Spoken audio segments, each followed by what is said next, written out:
Sangre. Cuando yo estaba cipote y escuchaba eso, sangre me cubre, me baño en la sangre. Se oye raro, ¿no? Eso alguien dijo que se llama lenguaje cristianoide, porque es bien propio de nosotros los cristianos evangélicos. Pero cuando no tenemos una noción, o sea, cuando no sabemos aquí de qué estamos hablando, puede sonar así, un poco grotesco, un poco raro. Pero una vez usted entiende cómo es que funciona el sacrificio de Jesús en la cruz, una vez usted entiende que Él fue la propiciación por nuestros pecados, otra palabra cristianoide, propiciación, grandota, ¿verdad? Ni sabemos qué es.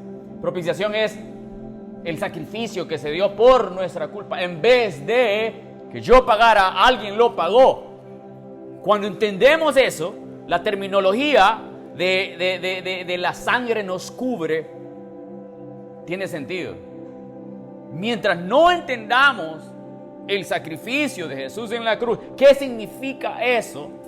Esas palabras van a sonar un poco raras. Y yo les invito a que mediten en la Biblia, a que hoy está tan fácil entender la Biblia cuando buscamos en las herramientas que tenemos en la computadora, en el celular. Cuando podemos mandar un chat, ahí un mensaje, yo no sé, a los líderes de aquí, de los jóvenes, al presidente de los jóvenes, hermano, tengo duda, al pastor, qué sé yo, a su servidor, tengo duda con respecto a este tema. ¿Qué significa eso? De que Él pagó por mí. Entonces tenemos que esforzarnos en entender esa terminología, entender estos nuevos idiomas, lingo, se dice también en español, estos términos propios de cierto lugar. Les invito a que cuando escuchen una palabra rara, en los himnos bautistas cantamos, yo me recuerdo que cantaba, no recuerdo cuál canción, cuál himno es, pero decía claudicar. Yo tengo una prima que se llama Claudia. Y sí, tendrá que ver con Claudia, mi prima. Pero nada que ver, claudicar es dudar o tropezar. Entonces les invito que si encuentran palabras raras ustedes, que las investiguen, que no se queden ahí. No sigan cantando cosas que no saben. No sigan cantando las mismas cosas y no las entienden. Y cuando le pregunten, ¿y qué significa eso? A ver, pero vos cantala. No. Una de las cualidades de los bautistas, nosotros los bautistas, es que queremos entender qué significan esas terminologías, esas doctrinas, y nos esforzamos en estudiar la palabra de Dios. El sábado pasado, de lo que acabo de hablar no tiene nada que ver con lo que voy a hablar. Bueno, sí, todo tiene que ver, ¿verdad? La Biblia, ¿sí o no, Samuel? Sí, ¿está durmiendo? No. Si ve a alguien que está durmiendo, me avisa, oye, me va a prestar esta botella con agua. Allá vi uno ya que está cabeceando. No quiero señalar por dónde. Están cabeceando por acá. El sábado pasado tuvimos bastantes jóvenes que habían venido a la escuela de vacaciones. Llegaron y luego vinieron y aún este día tenemos algunos. Y qué bueno. Este mensaje lo hice pensando en ustedes. Este bosquejo lo escribí pensando en ustedes. Y le decía a mi hermana al inicio del culto, de la reunión, que aquellos que ya han escuchado estos temas, les ruego que tengan paciencia y que caminen conmigo a través de lo que vamos a hablar. Y usted dice, Alfonso, a veces yo lo he escuchado millones de veces. No importa, escuchémoslo otra vez, porque quiero que los nuevos o los recién llegados entiendan qué es lo que ha pasado, qué es lo que va a pasar o qué es lo que debe suceder. Es más, si usted ya es viejo en la iglesia y no está haciendo lo que vamos a hablar, este mensaje es para usted. Esto que se ha preparado es para usted. Yo lo he titulado ¿y ahora qué? ¿Y ahora qué pasa? Hemos admitido que somos pecadores, hemos reconocido, hemos sido humildes. Ustedes, un día también los viejos, tal vez en su corta edad, en la niñez, entendieron y dijeron, no hombre, yo quiero tener eso, yo quiero tener perdón. Entonces admitieron, reconocieron, y todos hemos reconocido y admitido que necesitamos un Salvador. En la escuela de vacaciones el año pasado, esto me llamó la atención a mí. Yo hice la pregunta, ¿cuántos de los que están acá? Y vean como 40. ¿Cuántos de los que están acá, levanten la mano, aquellos que ya les ha pasado que se están muriendo o ahogándose? Y casi el 80% de los que estaban ahí levantaron la mano. Porque casi todos en alguna vez nos hemos escapado a morir. Ya sea en la playa, en la piscina, en el charco, yo no sé, o de COVID o de una tos, pero nos hemos escapado a morir y sentimos que nos morimos, ¿sí o no? Y hemos tenido un ¿qué? Un Salvador. Hemos tenido a alguien que nos ha rescatado. Y usted, si está aquí y ya en su corazón le ha pedido perdón a Dios, usted ha hecho recurso de ese salvavidas, que es Jesucristo. No hemos sido orgullosos. Hemos sido humildes y hemos reconocido. Hemos aceptado de que definitivamente nos estábamos ahogando y levantamos la mano cual Pedro cuando se ahogaba para que Jesucristo nos rescatara y nos salvara. ¡Qué bueno! En los tiempos antiguos castigaban a los hombres mandándolos a barcos de trabajo forzoso. Y ese trabajo forzoso era la muerte muchas veces para estos que castigaban, que condenaban a estar en los barcos. Esta es una historia, no sé si ficticia, pero ilustra lo que estamos hablando. Pues resulta que el rey dijo: quiero dar un indulto. ¿Qué es indulto? Un indulto es un perdón que solamente lo puede dar el rey o alguien en una posición súper alta. Entonces el rey dijo: quiero dar un indulto a un preso porque hoy es mi cumpleaños y me siento feliz y quiero perdonar a alguien, pero quiero hacerlo de una manera muy interesante. Entonces viene el rey y se va al barco, a lo de abajo, donde están todos aquellos remando. Ya han visto las películas, ¿verdad? Que están remando y sudando y las condiciones precarias ahí y se mueren y todo. Y los que estaban ahí todos eran criminales. Y empieza el rey a preguntar: ¿y vos por qué estás aquí? Esta historia tal vez ya se las conté, pero algunos no la han escuchado. ¿Y vos por qué estás aquí?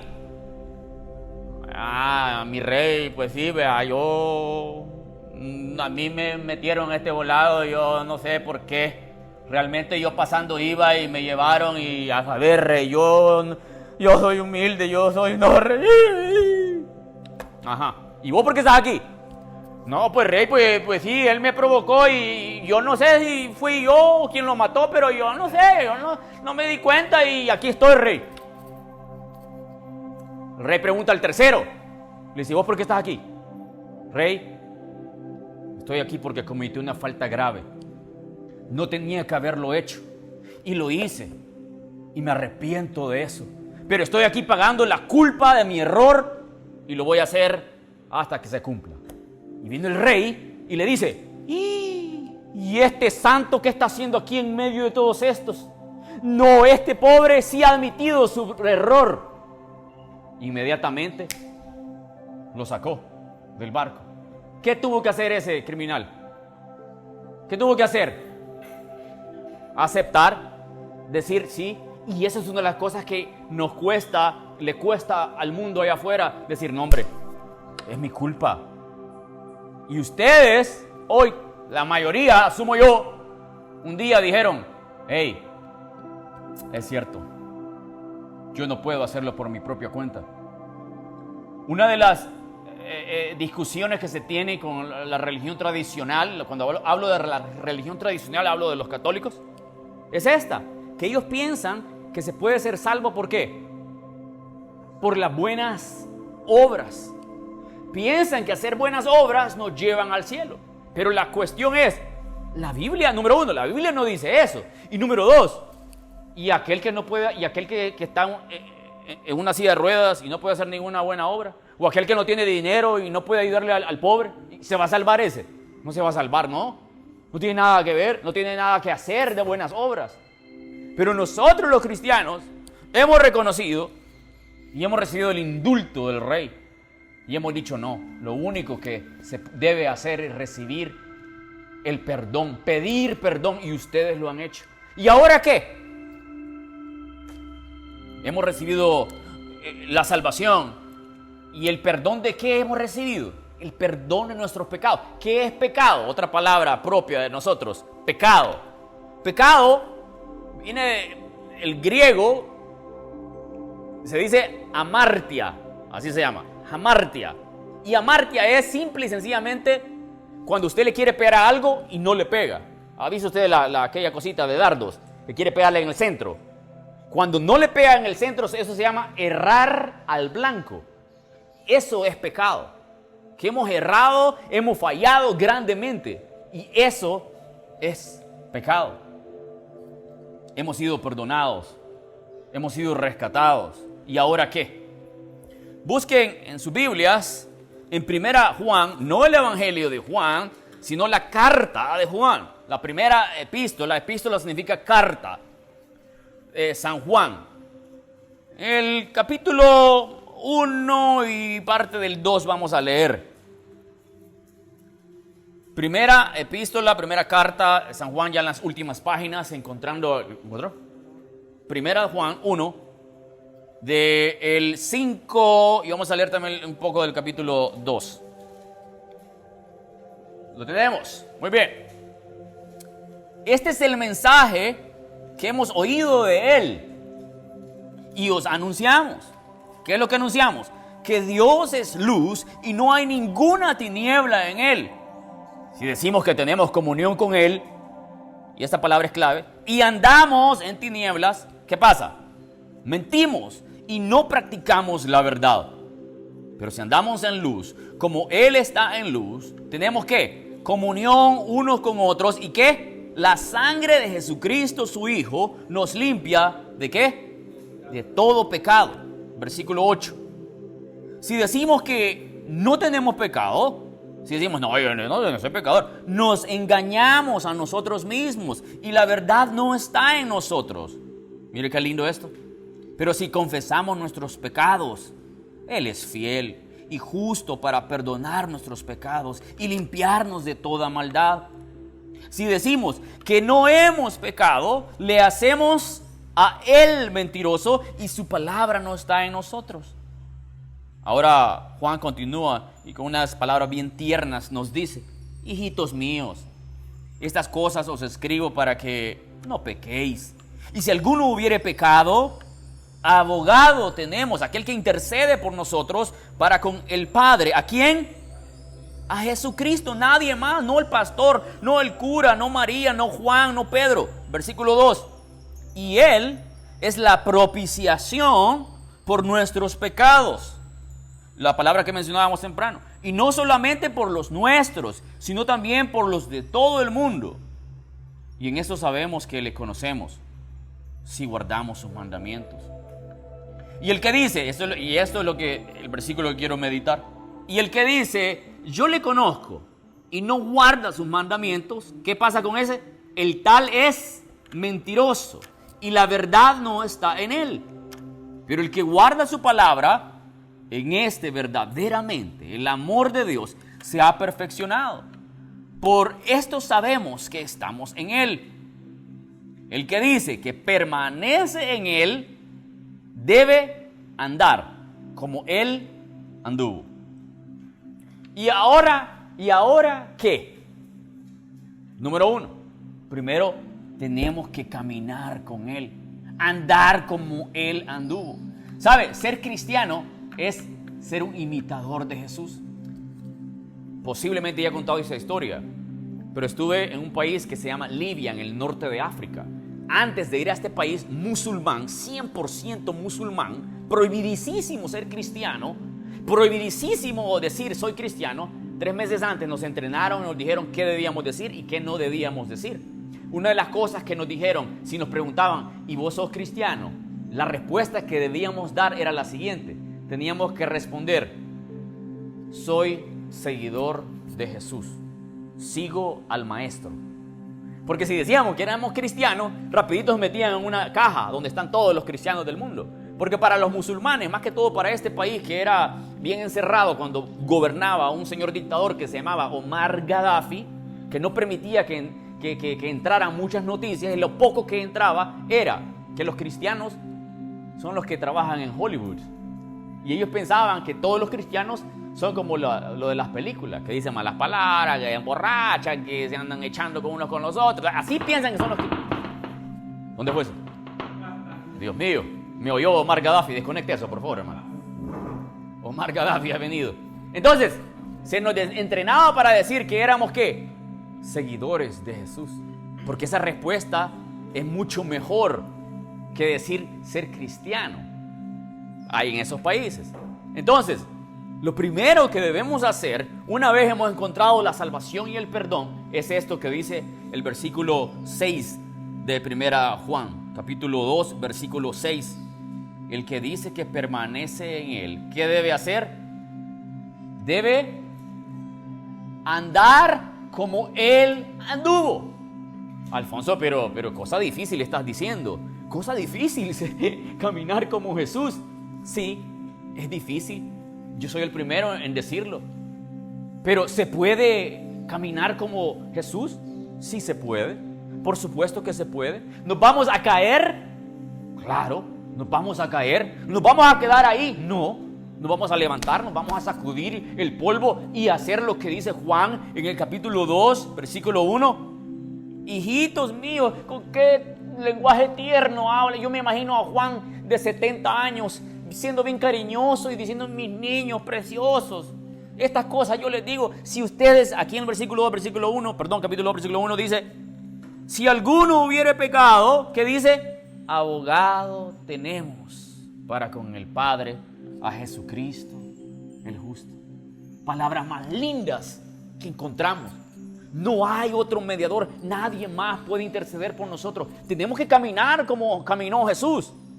Tenemos que andar como Él anduvo. Pero porque somos humanos y tenemos la tendencia de buscar lo malo. Lo malo es como un imán, nos atrae, y el Señor conoce eso.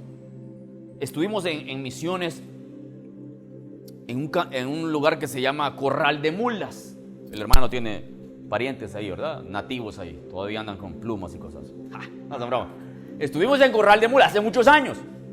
Yo recuerdo que no había iglesia ahí. Prácticamente fuimos a abrir una iglesia.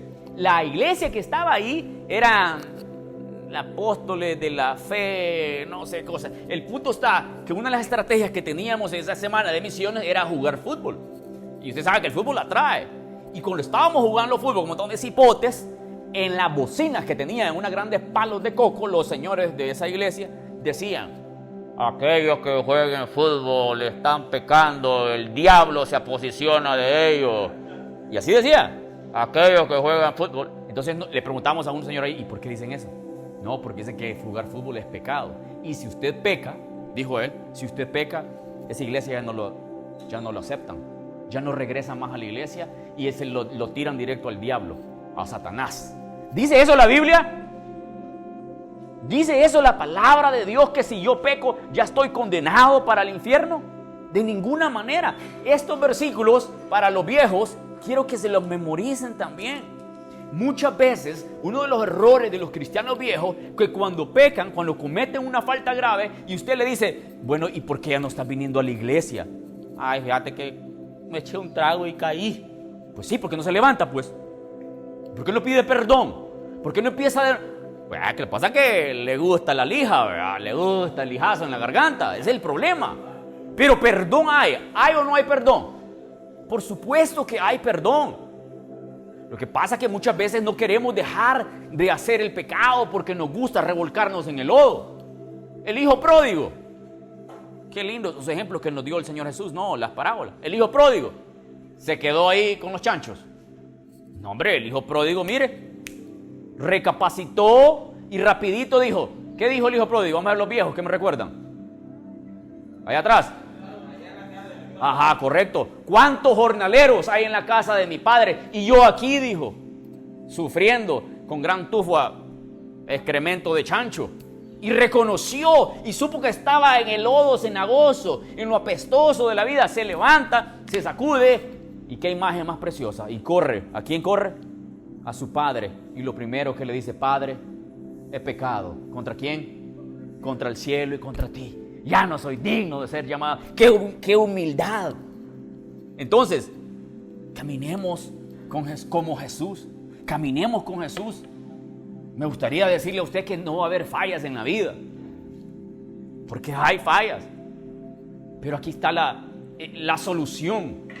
¿Se recuerdan cuando llegó el COVID y todo el mundo decía, no hay cura, y todos preocupados. Y de repente, allá los grandes británicos salieron con la ¿cómo se llamaba? AstraZeneca, que la desarrollaron en la Universidad de Oxford, no sé qué, y todo. Ya todos salimos a la calle y nos pincharon y toda la cosa y ya estamos bien. La respuesta al COVID vino en una vacuna. Y hablemos las cabales. Y gracias a Dios funcionaron. O sea, pueden decir lo que sean, las teorías de conspiración, que las vacunas nos atacan, pero miren, ¿quién anda mascarilla aquí? COVID, he ido a China, ¿verdad? Le tomó una su sopa de vampiro, de murciélago.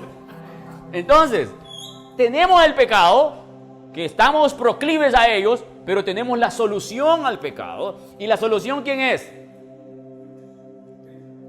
¿Y qué profesión le da Juan a Jesús? Tenemos abogado. ¿Qué hace un abogado?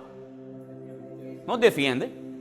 Y miren, estos versículos son claves para memorizarlo. Ya les he dicho, es su Biblia. Mánchela, subráyela, escriba.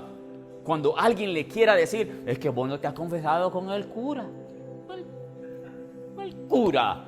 Primera de Juan capítulo 1, versículo 1 me dice que el único que puede interceder por mí, ¿quién es? Jesucristo. No hay otro medio. Caminemos, andemos como Jesús, imitémosle, obedezcamos, seamos diferentes. Brillemos allá afuera, jóvenes. Recuerdo mi primer año en la universidad y cuando yo estudié en un colegio cristiano y he sido criado en el mundo cristiano. No significa que yo no había escuchado malas palabras en mí, por supuesto había escuchado malas palabras, pero, por ejemplo, mis tíos, unos tíos destrompados que tengo, cuando estábamos, perdónenme la palabra bonita, destrompado, pero cuando estábamos reunidos con la familia, mis tíos siempre decían, miraos, y fíjate que aquí están estos, decía, y miraban a nosotros los cristianos, ¿verdad? Y ya se le bajaban volumen a las malas palabras. Cuando llegué a la universidad, ¿a cuál le iban a bajar volumen? Los compañeros empiezan a hablar de PD, y ustedes ya saben todo el abecedario de las malas palabras, pero ustedes la saben las malas palabras. No, dice, ¿cómo no saben las malas palabras? Y a mí me sonaba chocante ese montón de malas palabras. Entonces yo, de repente, los amigos empezaron a notar esto. Los amigos, los compañeros de estudio empezaron a decir, bueno, y vos no decís malas palabras. No, fíjate que soy cristiano y me he creado en un ambiente cristiano y no digo malas palabras. Mirá, vení. Decipu, me decían a mí. ¿Para qué? Queremos oír que digas una mala palabra. ¿Por qué? Porque el mundo allá afuera, de una o de otra manera, reconoce que usted es diferente. Ahora bien, si al hermano Michi Mengíbar, ahí en el trabajo, él comparte las malas palabras, ella cambia. Espero que no, hermano. Espero que no sea malcradito. Usted le va a echar jabón en la boca, lavarle bien. Espero que no. Entonces, si eso pasa en la universidad, en el trabajo, en el bachillerato, y usted parece uno de los demás, usted no está andando con Jesús. No está caminando como Jesús. No está imitando a Jesús. Recuerdo un tío, otro tío también. Es que tenía tío, ya murió el tío de mujeriego. Íbamos en el carro, nos daba ray para San Salvador. Y tengo un primo, ustedes tal vez algunos viejos ya lo conocen, que es pícaro. Ya no vive en el país ya les dije quién es. Íbamos en el carro y mi tío Billy decía, mira, así manejando para San Salvador, el domingo en la tarde, le voy a contar un chiste.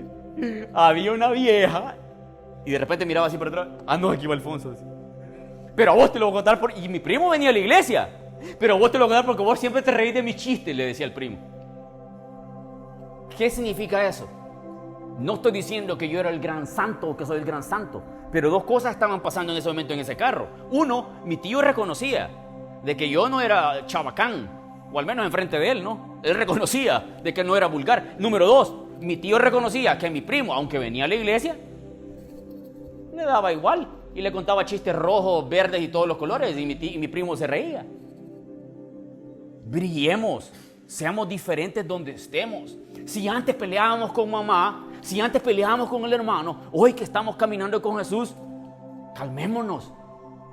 Oiga, ya les he dicho yo ¿Cómo saber si yo tengo a Jesús en mi corazón? ¿Cómo saber si tengo el Espíritu Santo en mí?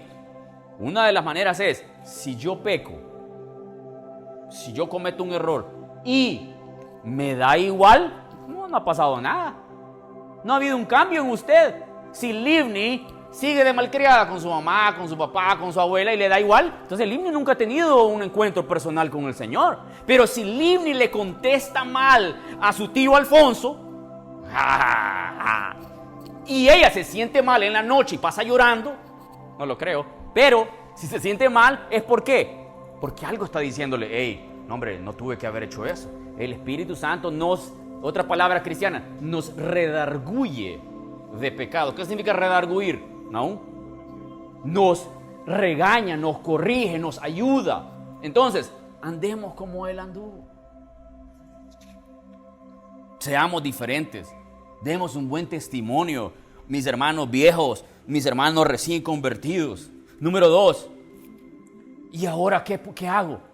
Número 1, caminemos con Jesús. Número 2, convivamos con otros que creen lo mismo que nosotros. Yo no estoy diciendo que no tenga amigos de allá afuera. Por supuesto que puede tener amigos de allá afuera. Es más, es aconsejable que usted tenga amigos allá, pero no buenos amigos, no mejores amigos. Sí es recomendable que tenga amigos porque, ¿y cómo los va a ganar si no es amigo? ¿Cómo los va a ganar para Cristo si no es amigo de ellos? Pero los mejores amigos deben estar ¿dónde, Samuel? Aquí tienen que estar los mejores amigos. Aquí es donde tenemos que establecer esa amistad. ¿Por qué? Porque creemos lo mismo. ¿Y qué comunión tiene, dice la Biblia, la luz con las tinieblas? El pleito de toda la vida de que las muchachas andan de novio con los muchachos inconversos. El pleito de toda la vida en las iglesias. Espero que no suceda aquí en nuestra iglesia. Y si sucede, no estamos caminando con Él o como Él. Convivir con otros es importante. Hechos capítulo 2, versículo 42. Hechos capítulo 2. Mire lo que pasa aquí en la iglesia primitiva. Hechos capítulo 2 y versículo 42. Dice así: y perseveraban en la doctrina de los apóstoles, en lo que les había enseñado los líderes, en la comunión, como dice, unos con otros, en el partimiento del pan y en las oraciones. Esta se llama, le conocemos nosotros como la iglesia primitiva. Primitiva viene de la palabra primera, de los primeros cristianos. Y los primeros cristianos nos dejaron sus hechos, lo que hicieron aquí en este libro que se llama Hechos. Y se nos dice que los cristianos se reunían y convivían y partían el pan y oraban juntos. Es más, dice el libro de Hechos que vendían sus posesiones y las daban para la obra, y así fue como la obra se regó, conviviendo. Entonces, convivir, pasar tiempo aquí nosotros. Venga a los cultos, venga al culto de jóvenes. Congregándose es como nos damos cuenta de muchas cosas. Congregándose en la iglesia es como podemos crecer espiritualmente también, apoyándonos unos a otros, amándonos unos a otros, escribiendo, decir, hey, orá por mí, me acabo de pelear con mi mamá y me siento mal, orá. Eso es apoyarse, eso es ayudarse. Hermano, orá por mí porque siento que ya no aguanto la tentación.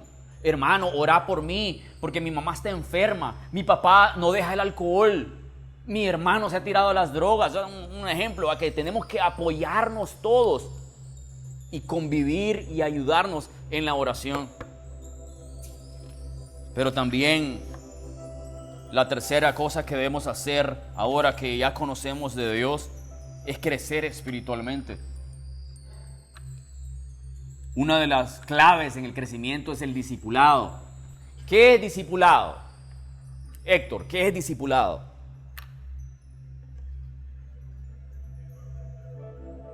¿Le escucharon ahí atrás a Héctor? No, habla un poquito más fuerte, hermano. Correcto. La enseñanza de la palabra de Dios, el aprendizaje de la palabra de Dios, que alguien nos instruya, eso se llama discipulado. Aquellos que se bautizaron pasaron por un discipulado. Aquellos que vienen los miércoles en la noche vienen a un discipulado. Aquellos que teníamos una reunión en aquellos tiempos pasados, que ya no la hemos reunido, teníamos un discipulado donde aprendemos ciertos temas de una manera didáctica consecutiva. Entonces, tenemos que crecer. Alfonso, pero fíjate que yo siento que no estoy creciendo, siento que no estoy aprendiendo. Entonces, hable con el hermano Gerson, hable con los líderes, hable con el hermano Jonathan, el hermano Caleb, el hermano Jesús, el hermano Héctor, el hermano Miguel, el hermano Naúm, los líderes de esta sociedad. Hable y dígale, hermano, siento que no estoy aprendiendo lo que debería aprender. El crecimiento espiritual solamente sucede cuando tenemos el deseo de aprender de la palabra de Dios y buscamos cómo alimentarnos. El crecimiento espiritual debe suceder día a día en nuestra vida. El crecimiento espiritual no solamente es responsabilidad de los líderes, también es mi responsabilidad. Hoy en línea puede escuchar radios, millones de radios cristianas. En línea puede leer millones de libros cristianos, millones de recursos donde usted puede crecer espiritualmente. Ahí debe comenzar. Tenemos que estar listos para diferenciar lo falso de lo verdadero. Vamos a ver si se les queda a usted lo que yo siempre repito una y otra vez. ¿Qué he dicho yo en cuanto a reconocer lo falso de lo verdadero? ¿Cómo se hace? ¿Quién me ayuda? ¿Quién levanta la mano y me dice? Le voy a dar la pista. Vamos a ver, Samuel.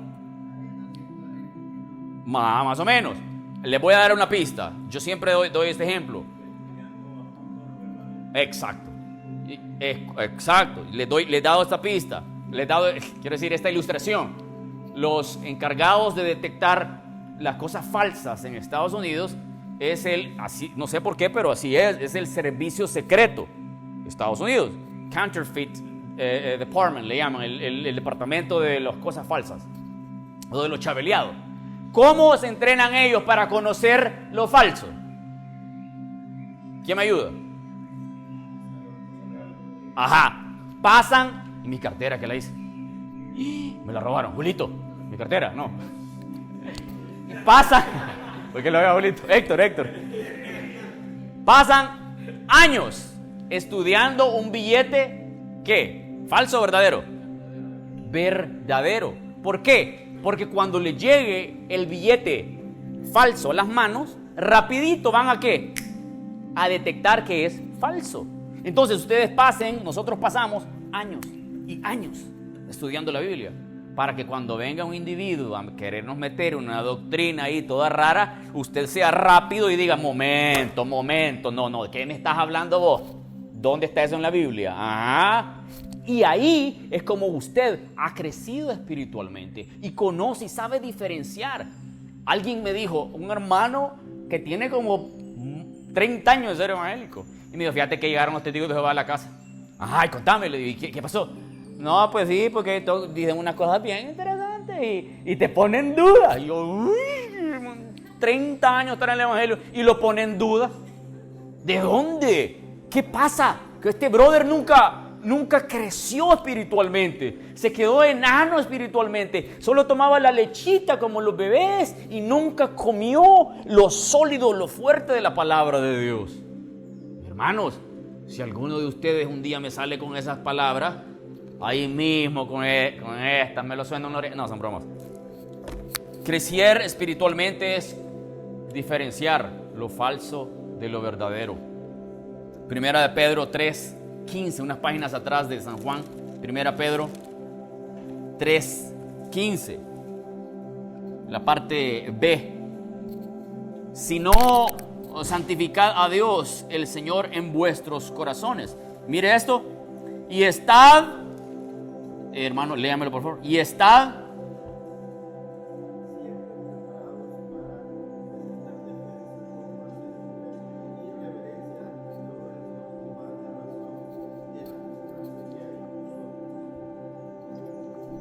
Ajá. ¿Qué es lo que debe pasar, hermano Ernesto? Y está siempre como, hermano Ernesto. Para, hermano Ernesto. Ajá. Estando siempre preparados. Allá en el Reino Unido, no sé si han visto ustedes, los guardias de los castillos. ¿Han visto? Unos señores así, tremendos, con un volado aquí, con un volado como de oso, y con un volado así, los ha visto. Y cuando llega la hora de ellos, de que tienen que marchar, nada los distrae. No sé si han visto esos videos. Vi uno donde un cipotillo se le atraviesa y ya saben que a esa hora marchan ellos, que tienen que cambiar de guardia. Y va el hombre así, y el cipotillo se le atraviesa y le pega una patada, como va caminando, el cipotillo, y la mamá reclamándole al soldado, y el soldado así. ¿Qué está haciendo ese hombre? Está cumpliendo su deber y está caminando defendiendo lo que debe defender. Y eso es lo que nos dice la palabra de Dios, que estemos listos a la hora de defender, a la hora. Por supuesto que tenemos que conocer, ¿verdad? Por supuesto que tenemos que conocer de la palabra de Dios. ¿Y cómo vamos a defender si no conocemos la Biblia? Por eso es importante el crecimiento espiritual. Por último, obedezcamos, acatemos las órdenes de aquello que entendemos y aún de aquello que no entendemos. Esta semana pasó a la presencia del Señor uno de los grandes generales en la obra de Dios, el doctor Charles Stanley. Por 50 años fue pastor allá en la primera iglesia bautista en Atlanta. Él dijo lo siguiente: manténgase obedeciendo a Dios en todo y déjele las consecuencias a Él. Mi papá me decía y nos decía: obedézcame, aunque te salga mal, pero me estás obedeciendo a mí. Por supuesto que con Dios nada sale mal, pero obedecer a Dios tiene implicaciones buenas. Y aunque usted no entienda, y aunque usted diga, pero sí es bien bonito ese cipote y a mí me gusta, pero Dios le dice que no te unáis en yugo desigual. Pero que esa muchacha a mí me gusta, aunque sea testigo de Jehová. No, la Biblia dice, no os unáis. Obedezca a Dios, aunque vaya en contra de sus sentimientos, porque Dios tiene planes como Samuel, buenos y perfectos. Dios le está diciendo, no esté de amigo con esas hipotas que son las grandes pícaras. Dios está diciendo, no se una con esa pacotilla de trabajadores que son mal hablados. Un ejemplo, no sé. Entonces Dios nos está y puede decir usted, pero son mis mejores amigos y la pasamos bien. Dios está diciendo, no lo hagan. Obedezcamos a Dios, aun cuando vaya en contra de nuestros sentimientos. Es mi deseo, es mi oración, que este mensaje no solamente digan, qué bonito, no, sino que lo pongan en práctica, los viejos y los nuevos. Que vayan a caminar allá afuera al mundo sabiendo no lo que dice Alfonso, sino lo que dice la palabra de Dios. Caminemos como Él anduvo, andemos con Él, convivamos con otros creyentes, crezcamos espiritualmente y obedezcamos aun cuando vaya en contra de nuestros sentimientos. Oremos.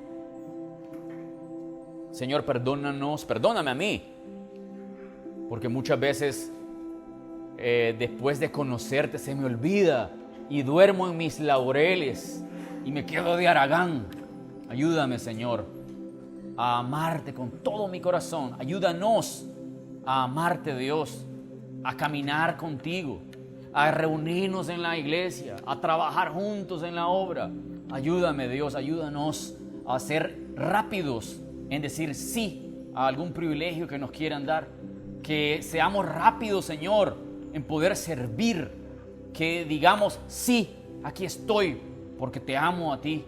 Que seamos rápidos en obedecer, aun cuando vaya en contra de nuestros sentimientos. Que seamos rápidos en obedecer, aun cuando nos duela, Señor, pero tu palabra nos manda que lo hagamos. Ayúdanos a caminar, a crecer, a aprender, a defender nuestra fe, y ayúdanos, Señor, sobre todas las cosas, a amarte cada día más, porque entre más te amamos, más fácil se vuelve todo lo demás. En el nombre de Jesús. Amén y amén.